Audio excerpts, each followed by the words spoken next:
Hi guys. तर बघू शकता आज मी गवारी घेतली आहे भाजीसाठी. तर कवळी लुसलुशीत अशी गवारीची शेंग खूप छान आहे आणि कोणाकोणाला आवडते गवारीची शेंग. तर अगोदर मी कढई गरम करून घेतली आणि त्यामध्ये गवारीची शेंग टाकली.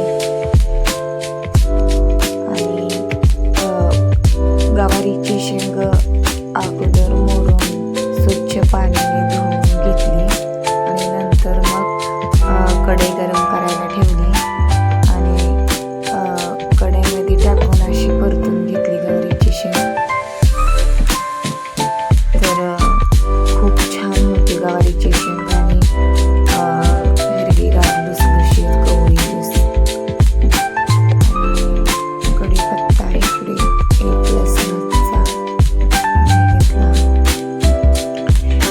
आणि लसूण सोलून घेऊन ते कुटून घेतला.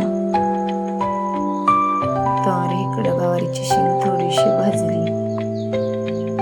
अशी लालसर मोडीवर भाजावी लागते. कच्ची असली की चविष्ट लागत नाही. म्हणजे अशी छानशी भाजून घ्यावी लागते.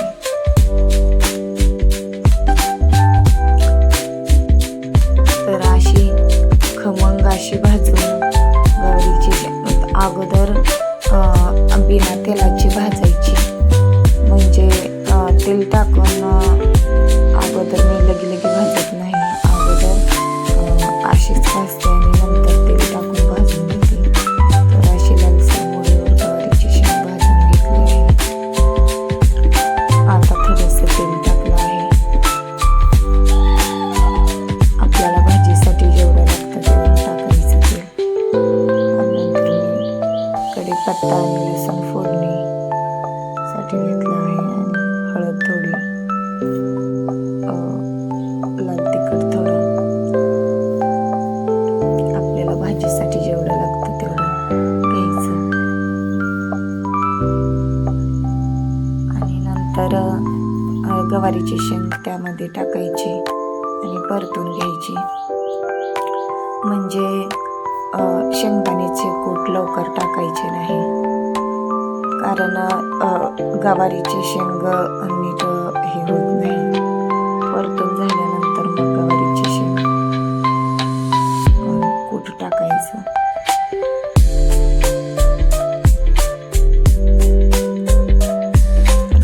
असं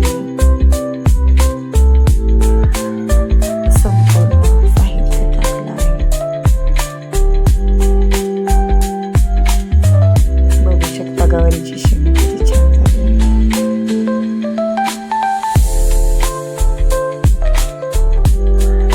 मीठ माझ्या लक्षात नव्हतं, नंतर मी मीठ टाकलं आहे.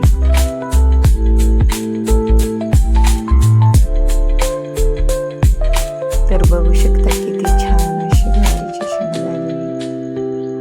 आणि गवारीची शेंग अशी खूप टेस्टी लागते बरं का खाण्यासाठी. जर आपण व्यवस्थित छान अशी केली ना, खूप टेस्टी लागते. आणि आमच्या घरात सगळ्यांना गवारीची शेंग आवडते. पण अशी सुकी भाजी आवडते गवारीची.